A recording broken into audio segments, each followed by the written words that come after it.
Already আমরা গাড়ি নিয়ে বাইরে পড়লাম, ঠিক আছে। মনে করেন যে বৃষ্টি বৃষ্টি ভাব, ওই জায়গায় স্কুলে যাবো, স্কুলে যাওয়ার পর মনে করেন বাচ্চা নিবো, বাচ্চা নেওয়ার পরে নামাজ টামাজ পড়া লাগবে, কিছু আছে শুক্রবার, তাই একটু 10-15 মিনিট আগে বাইরে পড়লাম। আর বৃষ্টির জন্য প্রচুর একটা জাম লাগে আর কি দিল্লির মধ্যে। এটা একটা অসুবিধা, দিল্লি মনে করেন যে যতক্ষণ আর কি মনে করেন যে বৃষ্টি আছে ততক্ষণ ঠিক আছে, বৃষ্টি ছাড়ার পরে ভাই এমন একটা জাম লাগে কওয়া চলে না আর কি। এমনি তো জাম লাগে কিন্তু লাগলেও কম লাগে আর কি, কিন্তু বৃষ্টি হলে পুরো দিল্লির মধ্যে জামটা আর কি বেশিরভাগ লাগে, ঠিক আছে। আমাদের দেশে যেটা মনে করেন যে আমাদের দেশে যে কোনো জায়গায় যান, বৃষ্টি হোক আর যেটাই হোক, বৃষ্টির পরেও জাম যেরকম এখন জাম নেই মনে করেন যে, এবং বৃষ্টির আগেও জাম নাই আঙ্গুরের জায়গায় দেশের হতে যেরকম। কিন্তু না, দিল্লির মধ্যে উল্টাটা ভাই, যেন যতক্ষণ বৃষ্টি আসে ততক্ষণ মনে করেন যে বাইক সাইক নাই, যখন নাকি বৃষ্টি শেষ হওয়ার কিছুক্ষণ পরে মনে করেন যে এমন জাম লাগে আর কি দিল্লির মধ্যে ভাই, কোয়া চলে না এই ধরনের জাম, ঠিক আছে। আকাশ কিন্তু প্রচুরই খারাপ, ঠিক আছে, প্রচুর খারাপ হয়েছে আকাশ বর্তমান দিল্লির মধ্যে আর কি, প্রচুর খারাপ হয়েছে। তো এখন যাওয়ার পরে এখন দেখি মনে করেন যে 25 মিনিট টাইম আছে, তার মধ্যে আবার মনে করেন রাস্তার মধ্যে একটা জাম আছে, যে খালি বৃষ্টির জন্য জাম লাগবো না তার জন্য না, জাম আর একটা আছে কি জন্য, এই জায়গায় একটা কাজ চলতেছে মনে করেন যে রাস্তার মধ্যে, মেন রাস্তার মধ্যে খুঁড়ে এক সাইডে খুঁড়ে কাজ চলতেছে। আজকে মনে করেন যে 10-15 দিন হয়ে গেল কাম শেষ নেই, ঠিক আছে। ওইটার জন্য মনে করেন যে থাকা লাগবে কমসে কম 10 মিনিট লাগবে এই জাম পার হতে, ঠিক আছে। কমের পক্ষে আমাকে 10 মিনিট লাগবো। তো তারপরে যাই পাবো স্কুল দিয়ে নেওয়ার পর নামাজ টামাজ পড়ার পরে আবার যাওয়া লাগবে এক জায়গায়, তার জন্য আজকে একটু আগেই বেরোলাম, নইলে আবার দেরি হয়ে গেলে মানে বেশি লেট হয়ে যাবো, ঠিক আছে। তো আপনারা যারা ভিডিওটা দেখতেছেন, কোন জায়গায় দেখতেছেন অবশ্যই কমেন্ট করে জানাবেন, ঠিক আছে। আর ভিডিওগুলো কেমন হয় অবশ্যই আপনারা ওটাও জানাবেন, ঠিক আছে। যদি ইউটিউব থেকে দেখে থাকেন তাহলে অবশ্যই চ্যানেলটাকে সাবস্ক্রাইব করবেন, আর যদি ফেসবুক থেকে দেখে থাকেন অবশ্যই একটা ফলো করে দেবেন, ঠিক আছে। দিল্লির আপনাদেরকে আমরা দিল্লির কীভাবে চলতেছি, কীভাবে করতেছি, কোন জায়গায় ঘুরতেছি, আমরা সবই আপনাদেরকে তুলে দেওয়ার চেষ্টা করবো, ঠিক আছে। তো অবশ্যই আপনারা সাবস্ক্রাইবটা করে দেবেন, আর হ্যাঁ যদি পারেন একটা করে শেয়ার করে দেবেন, ঠিক আছে। মনে করেন যে দিল্লির তো যন্ত্র মন্ত্র মনে করেন যে প্রোটেস্ট তো শেষ হয়ে গেল, প্রোটেস্টে মনে করেন যে ভালো একটা সাবস্ক্রাইবার পাইছিলাম আমি ইউটিউবের মধ্যে, ভালো মানে প্রচুর ভালো একটা সাবস্ক্রাইবার পাইছিলাম, এবং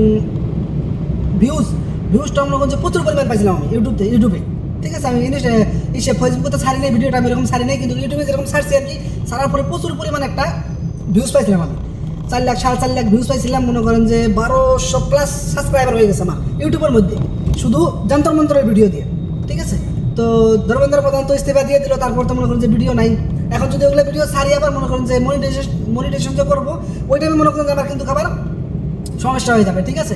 তার জন্য এখানে আমি ওই ভিডিওগুলো ছাড়তেছি না এখন আর, ঠিক আছে। কিন্তু হ্যাঁ ইদানিং আবার মনে করেন যে এই যে পরশু দিন 12 তারিখে আর কি অভিজিৎ দীপ আসছিল, দিল্লিতে আসছিল, তো ওই জায়গায় মিটিং করার কথা ছিল, ওনাকে তো মিটিং করতে দেয় নাই। তারপরে মনে করেন যে উনি গেছিল একটা পার্ক আছে ওই জায়গায়, পার্কে গেছে, পার্কে যাওয়ার পরে একটা মনে করেন যে আবার মনে করেন যে 15 আগস্টের পরে, ঠিক আছে, 15 আগস্টের পরে একটা ধর্ণা হওয়ার চান্স বেশিরভাগ আছে আর কি, ঠিক আছে। বেশিরভাগ চান্স আছে ওইটা হলে সরকারি স্কুল নিয়ে, উনি এখন যেটা কথা বলতেছে আর কি সরকারি স্কুল নিয়ে, যে সরকারি স্কুল ঠিক করাইতে লাগে, সরকারি স্কুলে খাওয়া দাওয়া দিয়েছে ওটা ঠিক করাইতে লাগে, এটা নিয়ে এই বিষয় নিয়ে আর কি উনি কইছে 15 আগস্টের পরে ধর্ণা হবে, ঠিক আছে। প্রোটেস্ট আবার চালু হবে 15 আগস্টের পরে হবে, ঠিক আছে, এর আগে আর হবে না, ঠিক আছে। তো দেখা যাক কি হয়। মনে করেন যে এর মধ্যে কিন্তু অনেক ধরনের ভিডিও এসে গেছে, অনেক ধরনের লোক মানে আর কি বাইরে হয়ে গেছে, স্কুলে যাইতেছে, তাদের স্কুলের কীরকম কী আছে না আছে সব জায়গারই কিন্তু উনি কিন্তু বলছে, সব জায়গারই, শুধু যে দিল্লিতে তা না, উনি স্পেশাল নাম ধরে মনে করেন যে জায়গার ডিস্ট্রিক্ট আলাদা করে দিয়ে দিচ্ছে, ঠিক আছে। আসামের আলাদা, মনে করেন যে আপার ওইদিকে আলাদা, এইদিকে আলাদা, রাজস্থান এইদিকে আলাদা, সব কিন্তু আলাদা করে দিয়েছে অলরেডি উনি, ঠিক আছে। তো আপনারা যদি পারেন, যদি আমাদের ওদিকে যদি কোনো এই ধরনেরই থাকে, আপনারা অবশ্যই ভিডিও করে মনে করেন যে ইনস্টাগ্রামে ফেসবুকে পোস্ট করতে পারেন, ওইগুলো দেখেও কিন্তু উনি কিন্তু করবে, ঠিক আছে। তো আপনারা সবাই করবেন আর কি, অ্যাকচুয়ালি করা লাগে, না করলে আর কি ভালো হয় না আর কি, করাটাই বেস্ট আর কি। এটা কোনো জন্য না যে উনি করতেছে বলে আমরা করবো না, সেটা কোনোই না, অ্যাকচুয়ালি করাই লাগে, না করাটা মনে করেন যে দেশের জন্য একটা থাকে যায়, ঠিক আছে। তাই সবাই মিলে করা লাগবে, ওটা না করলে চলবেই না। আর মনে করেন আমি এই জায়গায় দাঁড়িয়ে গেলাম রেড লাইটের মধ্যে, মনে করেন যে সামনে তো প্রচুর পরিমাণ জাম হয়, দেখতেছে এই জায়গা থেকে মনে করেন যে সামনে যে ব্রিজটা আছে এই জায়গা থেকে কিন্তু প্রচুর জাম লেগে আছে, ঠিক আছে। মনে করেন যে 15-20 মিনিট তো লাগবে জাম পার হইতে, এমন কোনো আর কি সন্দেহ নেই আর কি জামের মধ্যে। তো চলেন আমি রেড লাইট মানবো না, এটা ভেঙে যাবো, এই জায়গায় মনে করেন যে গাড়ি ট্রেন নাই, আমি পার করে যাবো, এটা দাঁড়াবো না, ঠিক আছে। কি জন্য আমার সামনে যায় আবার জামের সামনা করতে লাগবে, প্রচুর পরিমাণ জাম লেগে আছে, আর দিনের যে একটা হয়ে আছে ভাই বলার বাইরে, ধারণার বাইরে আর কি, ঠিক আছে। তো আমি যাইতেছি স্কুলে, ওই জায়গায় মনে বাচ্চা নিয়ে আবার মনে করেন যে যাইতে লাগবে, এই বৃষ্টি যাই সাজায় এখন মনে তো ভেজাল হয়ে যাবে আমার আজকে।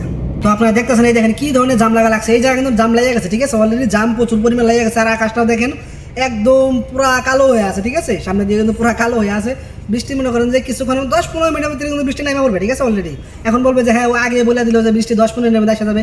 হ্যাঁ ভাই জানা আছে, ঠিক আছে, মনে করেন যে সামনে জাম পার হওয়ার আগে কিন্তু বৃষ্টি লেগে যাবে, ঠিক আছে। প্রচুর পরিমাণ জাম আছে, প্রচুর, পিছনেও আছে সামনেও আছে, ঠিক আছে। যে আমি মিথ্যা কথা বলছি না, জাম আপনারা নিজের চোখে দেখেন, এই দেখেন ওইতে দেরি দেখেন, বৃষ্টি কিন্তু প্রচুর পরিমাণে হচ্ছে দেখেন। বৃষ্টি মানে যেটা বৃষ্টি নামছে খালি জামটা খালি মাত্র খালি শেষ করে খালি আইলাম দেখেন জামে একদম বৃষ্টির অবস্থা দেখেন, দেখতেছেন বৃষ্টি কিন্তু এখন কিন্তু রাইত হয় নাই, এমন ভাববেন যে রাইত হয়েছে লাইট জ্বলাই গেছে গাইতে, না রাইত হয় নাই এখনো ভাই, মাত্র সবাই বাজে 1:30, টাইম বাজে 1:30, দিনে 1:30 বাজে, ঠিক আছে। কিরম বৃষ্টি নামছে।